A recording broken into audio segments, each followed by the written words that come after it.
Hello, this is Must See. Welcome to my channel again. Today is Saint Jean Baptiste Day or Quebec Provincial Day.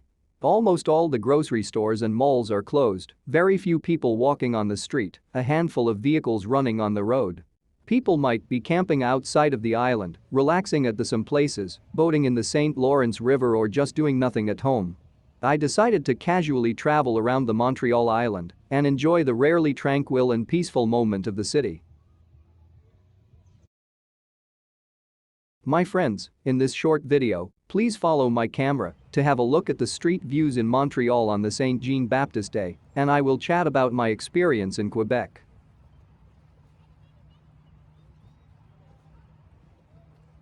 Montreal is definitely one of the most worth traveling cities in North America.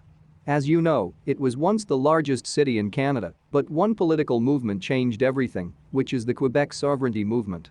A large number of Anglophone moved to Toronto as well as many big companies.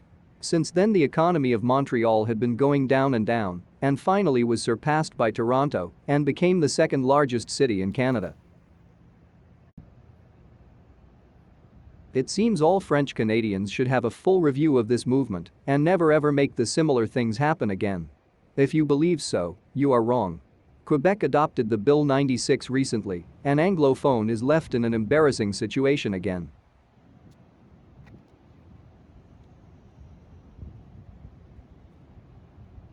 I personally question whether the Bill 96 can be completely implemented because this is not a compromising result. The sound of Anglophone in Montreal are ignored. The charm of Montreal is inclusiveness and diversity. The bilingualism is the character of this city. This is the exclusive advantage of Montreal. Montreal is a window for Quebec, and it wouldn't be supposed to shut. I won't talk about how the Bill 96 will affect English education, how doctors have to speak to their patients in French and other sort of things. I just want to talk about the impact on the business.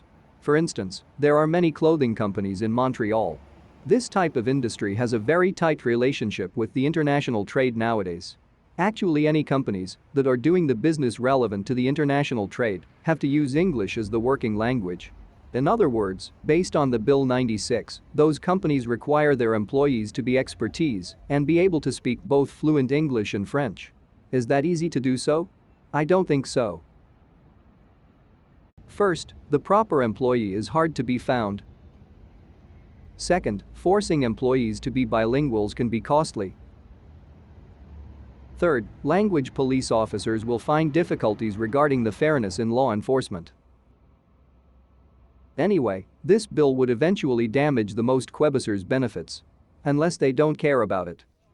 I don't expect to see that day coming, never.